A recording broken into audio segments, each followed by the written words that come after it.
Acorn was Icon, and it was changed, so all those names, and the other one was Jenkins. In the First World War, there was a Dr. Stephen Jenkins, and he had a son, Dr. Jack Jenkins, and Dr. Jack, when the First World War broke out, went over to England to work in the hospitals over there, looking after the wounded soldiers. There he met a young, vivacious, very wealthy lady who was a nurse and was driving ambulances. She was from Philadelphia, and her name was Weiss, and they fell in love and they get married, and he brought her back to PEI. She was a little bit bored with PEI, and she decided that she wanted to fly an airplane. And so the idea was that she had lots of money, so they went up to the de Havilland plant in Toronto, and she picked out the airplane she wanted, a Fleet Canuck, and she wanted CFPEI as the call letters on it, and they said, well, you can't have that, because you have to have a number in there. Well, she didn't care. Her father-in-law, Dr. Stephen, had some pull, and she wound up getting CFPEI, and you'll see her plane in a second. But she became the island's first female pilot. She flew all over the place. I've got people on tape, and I would ask them, when did you see your first airplane? And half of them said, you're not going to believe this, there was a woman flying it.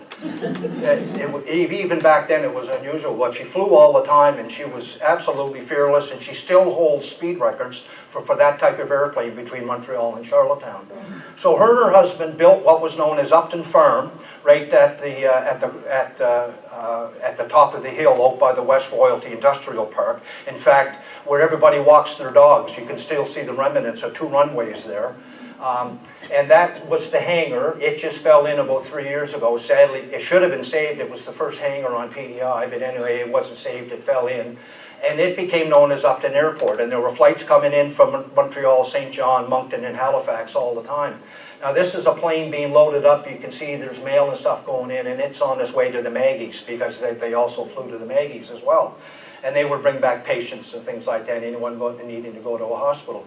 So this is from a 1932 Patriot newspaper in Charlottetown, and you can see it was the Canadian Airways, and on all the airplanes was a goose. They had a goose, that was its symbol.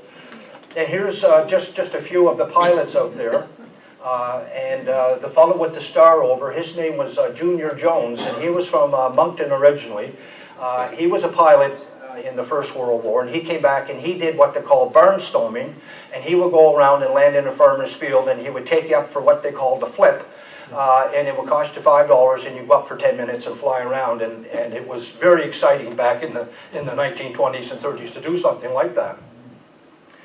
And there you can see the CFPEI. She sold that airplane in the end. Her family made her sell it in the end.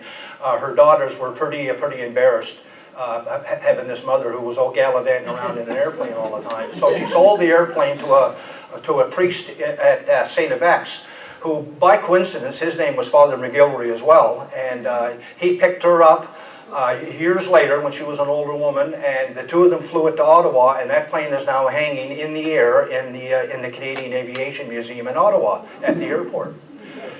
And I have to thank this fellow here. That's my good friend, a fellow by the name of Garnet Godfrey. Originally from Moncton, came from a railway family, and was a disgrace to his family because he wanted to be a pilot.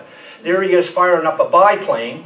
This guy flew biplanes, and he lasted with his pilot's license into the 1960s, and he flew jets. So he covered the whole gamut of